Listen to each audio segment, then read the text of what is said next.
if I could ask you to, you've been a passionate proponent of the issue of public-private sort of collaboration in issues around sustainability.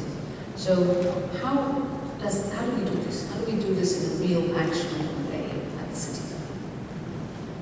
Well, I think it's about ways of collaborating. And if you just think about my organisation, the Green Building Council movement around the world is made up of people within our sector that want to do a better job with the resources that we use, want to do a better job through the life cycle of the buildings that we create. And we want to make sure that our buildings are actually adding to the social and economic fabric of the communities and cities that we put them in. So there are now actually 19 countries that have these organisations called Green Building Councils that are bringing industry people together. There are about 700 staff that work in these not-for-profits, and there are about 30,000 volunteers from industry that drive these movements. About 25,000 companies that are paying for this work, so we're sort of really forming this collaborative base. Industry has defined green building through what you might know as voluntary rating systems or voluntary best practice benchmarks. And the idea is that by having some sort of target above building code, that they can act as a pull, and the building codes can then come as the kind of push and mechanism at the bottom to bring up the bottom end. And through this kind of pull-push mechanism, we can improve our building stock, overall, and the quality of performance. So really, the main thing is with rating tools, they don't just create a technical target, but they create a platform for communication so that our quite segmented, as you said, value chain can speak to each other. There are many, many different companies involved in delivering a building, and so it creates a platform for us to educate, and so that we're all speaking the same language. These rating systems, such as you've probably heard of LEED or Green Mark here in Singapore, they encourage mitigating actions. So we talk about mitigation and adaptation. In the terms of mitigation, in these rating systems we see actions like energy efficiency, stormwater reduction, connection to public transport, things like that. And within a system like LEED, about 25% of these credits can be attributed towards mitigating actions. But really only over the last couple of years have we as a community started looking at adaptation. How do we need to be actually focusing on creating much more resilient buildings? So it is quite a new conversation for us.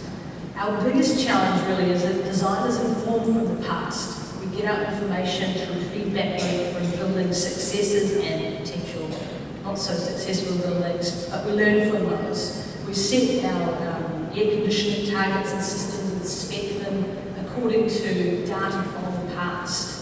So really, what we need to be doing, and our biggest challenge now, is we need to start looking forward and including some sort of future scenario planning and somehow predicting data into these energy models and technical solutions that looks forward. That's one of our big challenges.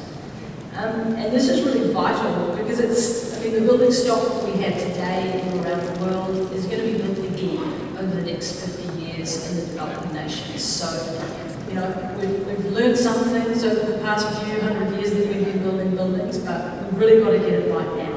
And we've got to be designing much better, much more resilient buildings into the future. Because of this, our one building at a time approach that we've been taking as an industry movement is not enough.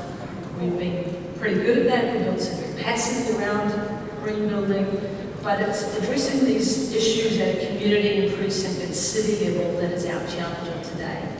This means a much closer relationship with cities, with governments, between developers and industry, and in general, much more collaborative working style, methods and frameworks. There are things such, you probably may have heard of LEED neighbourhood development, the Green Star framework for communities, Estadama in the Middle East.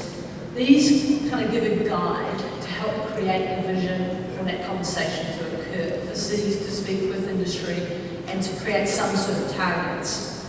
And these, are helpful for larger projects. And they help in kind of create an idea of figure out an idea of what sort of policy could then be implemented at a much more citywide level rather than just project by project. So these collaborative frameworks, one of the hard things about them is they take time. But in the long run, they can actually save a lot of money. And just think of one example, a developer I know in Canada who talked about the community engagement process that he was basically forced to do by the city, how he got design nuggets out of that were critical to the success of the actual project.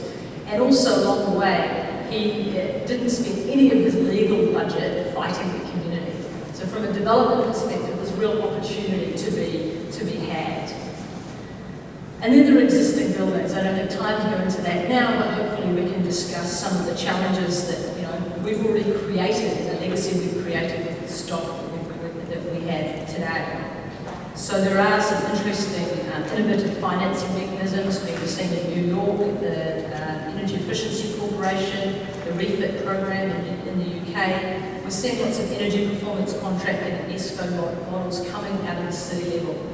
So I think there's real opportunity starting to emerge there. So from us, from the World Green Building Council perspective, we're quite committed to ramping up our focus on cities and the large numbers of people that are involved in our network. And we've got some exciting partnerships with both C40 and ICLEI starting to happen. We're excited to work with ICLEI on creating a building focus at their event called Resilient Cities in Bonn that happens every June.